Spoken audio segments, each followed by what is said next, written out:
हर किसी का कोई ना कोई मूल मंत्र है। विष्णु जी है, ब्रह्मा जी है, शिव है, सभी के मूल मंत्र है।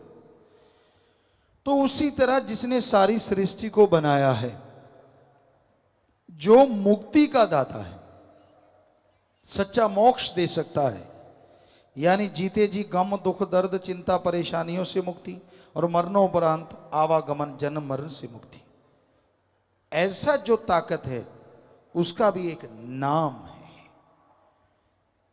वो मूल मंत्र है जो कि सत्संग के बाद पीर फकीर मालिक के हुक्म से दिया करते हैं। वो उसका नाम है, वो आदमी का नाम नहीं, देव फरिश्ते का नाम नहीं। उस नाम से जब उसे पुकारते हैं तो वो चला आता है। सच्चे दिल से, भावना से उसको बुलाएं, क्योंकि बहुत सारे पर्दे हैं। आदमी कहता है कि वो तो कण कण में, जर्रे जर्रे में, सारे धर्मों में लिखा है, उसको आवाज देने की क्या जरूरत है, वो तो हमारे अंदर है, हर जगह है। बिल्कुल वो आपके अंदर है, हर जगह है, लेकिन आपकी आत्मा ऐसे पर्दों से जो सूक्ष्म है लेकिन बड़े जबरदस्त हैं, उनमें कैद होकर रह गई है। काम वासना, क्रोध, लोभ, मोह, अहंकार, मन, माया, ये 7 पर्दे ऐसे जबरदस्त हैं, या यूं कह लें 7 दीवारें हैं जिसमें आत्मा कैद हो गई।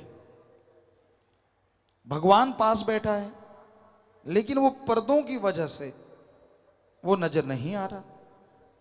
आवाज देते हो, उन पर्दों से बाहर नहीं जाती। तो जब आप गुरु मंत्र, वो नाम ले लेंगे, उसको बाय नेम पुकारेंगे, तो ये पर्दे धीरे धीरे गिरते जाएंगे, टूटते जाएंगे। कई लोग कहते हैं मैं सच्चे दिल से उसका नाम पुकारा, फिर वो बोला क्यों नहीं? ऐसा नहीं, आपके वो 7 पर्दे टूटने में देर है, फिर तो आपको बस जरा सा पुकारने की जरूरत पड़ेगी, यानी सेकंड के 100वें हिस्से में वो सुन लेगा। इतना जबरदस्त है वो मालिक। पर जिस मक्कड़ जाल में आप कैद हैं, वो 7 के चक्रव्यूह में जो आप फंसे हुए हैं, उनसे निकलने के लिए एक बार उन पर्दों को हटाना होगा, एक बार उन पर्दों को तोड़ना होगा, और वो पर्दे जरूर टूटेंगे, वो पर्दे जरूर खत्म होंगे। पर तभी जब आप मालिक के नाम का सुमरन करेंगे, बार बार उसका नाम पुकारेंगे, तो ये पर्दे टूटते चले जाएंगे। फिर आत्मा और परमात्मा के बीच कोई पर्दा नहीं रहेगा। बेपर्द वो मौला, वो राम, सतगुरु, अल्लाह, वाहिगुरु नजर आएगा।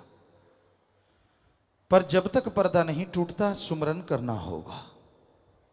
कैसे टूटेगा, कितनी देर में टूटेगा, ये तो आपकी भावना पे निर्भर है।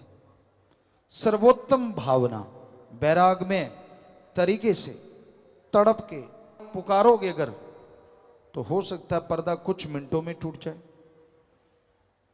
और अगर सुमरण कर लिया, फिर बुरे कर्म कर लिए, फिर सुमरण कर लिया, फिर ठगी, बेईमानी, भ्रष्टाचार, बुरे कर्म करते रहे, तो पर्दे तो नहीं टूटेंगे, लेकिन आत्मा कुछ हद तक आजाद रहेगी।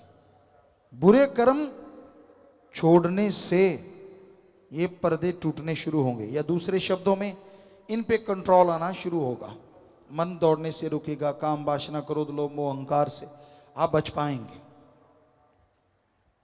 तो इन पर्दों को हटाने के लिए जरूरी है आप सत्संग में आए, और सत्संग में संत पीर फकीर जो मालिक का नाम बताते हैं उसका अभ्यास करें। धर्मों में यह लिखा है, आदमी का पहला काम, पहला कर्तव्य, पहला फर्ज ओम हरि अल्लाह वाहिगुरु गॉड खुदा रब की भक्ति इबादत करना है, उसका नाम लेना है, उसके नाम का जाप करना है। ये आदमी का पहला कर्तव्य है, पहला फर्ज है। इसलिए आप मालिक के नाम का सुमरन किया करें। अब आप निगाह मार के देखिए, कितने के लोग हैं जो नियमानुसार मालिक का नाम लेते हैं। आप निगाह मारेंगे तो पता चलेगा बहुत कम लोग मिलेंगे जो नियमानुसार परमात्मा का नाम लेते हैं।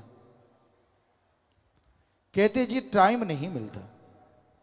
आपके पास खाने का टाइम है, पीने का टाइम है, घर परिवार बनाने का टाइम है, धन दौलत जमीन जायदाद के लिए ठगी कैसे मारूं, बेईमानी कैसे करूं, रिश्वत कैसे लूं, दूसरे की जेब कैसे काटूं, दूसरे का सामान कैसे दबाऊं, दूसरे की मजबूरी का फायदा कैसे उठाऊं, किसी को ब्लैकमेल कैसे करूं, सारी प्लानिंग के लिए टाइम है।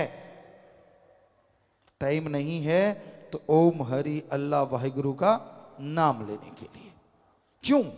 क्यों नहीं है टाइम? ये सब आपके बहाने हैं। टाइम है, ये आपका भ्रम है जो आपने बना रखा है, या यूं कहीं ये मन का जवाब है जो आपने तैयार कर रखा है। मेरे पास तो टाइम नहीं है। सब झूठ, 100% झूठ। सबके पास टाइम है। भगवान का नाम कोई रस्साकसी तो है नहीं जिसके लिए प्रैक्टिस करनी पड़ेगी। भगवान का नाम तो कोई गेम तो है नहीं जिसके लिए पहले अभ्यास करना पड़ेगा। सीधा नाम लिया और जुबान से शुरू हो गए, बस। ना प्रैक्टिस की जरूरत है, ना कोई पहले शरीर बनाने की जरूरत है, ना घर परिवार छोड़ने की जरूरत है। आप जीभा से, ख्यालों से मालिक का नाम ले सकते हैं। फिर टाइम का क्या चक्कर है? सफर कर रहे हैं, गाड़ी में बैठे हैं, गाड़ी। देश और दुनिया की तमाम बड़ी खबरों से जुड़े रहने के लिए लाइक करें, सब्सक्राइब करें यूट्यूब पर सच को हिंदी चैनल और बेल आइकन दबाकर पाएं लेटेस्ट अपडेट।